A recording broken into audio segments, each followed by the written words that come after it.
Hey everybody, Chris Perillo here with 2 hands on the wheel and 4 eyes on the road.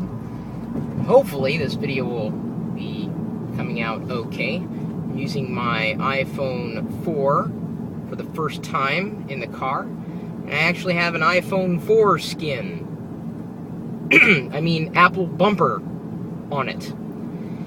Much like the rest of the iPhone 4 community, I have been experiencing the loss of signal when bridging the gap between the two antennae on the perimeter of the iPhone 4. So in picking up the Apple bumper here in the Apple Store, Bellevue Square, which is in the Seattle area, a mall, where the line was at least 600 people long, and I'm not exaggerating, this seems to have alleviated the issue, at least from my initial tests. And even so, I've heard that Apple is aware of it, and no doubt they would be, given the amount of people talking about it right now. And they had said to Walt Mossberg they were aware of the issue. This is when he published his review and noted that problem. And they said it would be addressed in a forthcoming software fix, which, makes me wonder if it's a software bug or if it's indicative of a bigger problem. And the reason why I say that is because I remember earlier generation iPhones, like specifically the 3G, the first 3G iPhone, they said, oh, we're going to fix the drop calls with new firmware. And despite issuing several revisions over time, of course, we all know that AT&T has continued to drop calls. So far, I have not dropped a single call on the iPhone 4, but then again, I really haven't made that many calls yet. I'm working on it. Everything else, I gotta tell you, has been relatively seamless.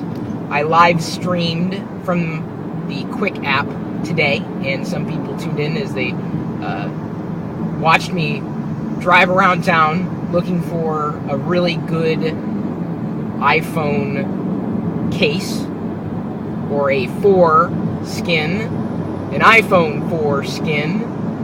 I'm pretty happy with the Apple bumper. That being said, I'm going to be on the lookout for other iPhone 4 accessories, and that's kind of what I'm asking you to possibly make a point or two in terms of what your favorite iPhone accessory, specifically iPhone 4 accessory, is and why. And I'm looking for a matte screen protector as well as a rear screen protector if I'm going to use the Apple bumper, so front and back protection. Prefer matte on the front because the fingerprints and dust is driving me nuts, and the dust is collecting even around the perimeter of the bumper, which I guess is bound to happen. And then I'm also looking for an external battery pack for the iPhone 4. It's inevitable. I mean, I'm going to run out of juice. And in trying earlier accessories, they didn't seem to work, or at least not very well. So I don't know what would have changed. Possibly looking for a all-in-one type of system, so something that would protect the sides as well as act as a battery pack, a juice pack, something like that. And again, for the iPhone 4, I'm not really interested in other iPhones at this point, since I don't have the other iPhones at this point. So anyway, there's a brief update of, my experience in one day with the iPhone 4. And just so that you know, I had essentially positioned the iPhone right now in the dashboard in my Prius. Fits perfectly, and I'm glad I have the bumper to help. I can't really tell if I'm filming at this point since I didn't turn on the LED, which you can do in the video recording capabilities of the iPhone 4. So, with any luck, it'll turn out just like the first video I recorded on the iPhone 3GS, which is now infamous for me chomping on my gum. So, there you go. What are your thoughts on the iPhone 4? What accessories do you have? What accessories are you getting? What are you looking forward to most in the iPhone 4? And if you don't have an iPhone 4 and you're on AT&T's network, I'd ask why not? I mean, yes, it's not the most affordable phone on the planet, but in terms of what you get, it's more than just a phone. It's a communications device. I don't know if I'm going to find something better, but then again, if better hardware and software comes along, I would consider it. Of course, it's a tall order these days, but then again, I have a feeling, and this is a prediction, within a year, Google Android will finally become a formidable competitor to Apple, and Google's making massive strides in development and releasing their platform. So we shall see a year from now what the next iPhone will bring. Competition is a good thing.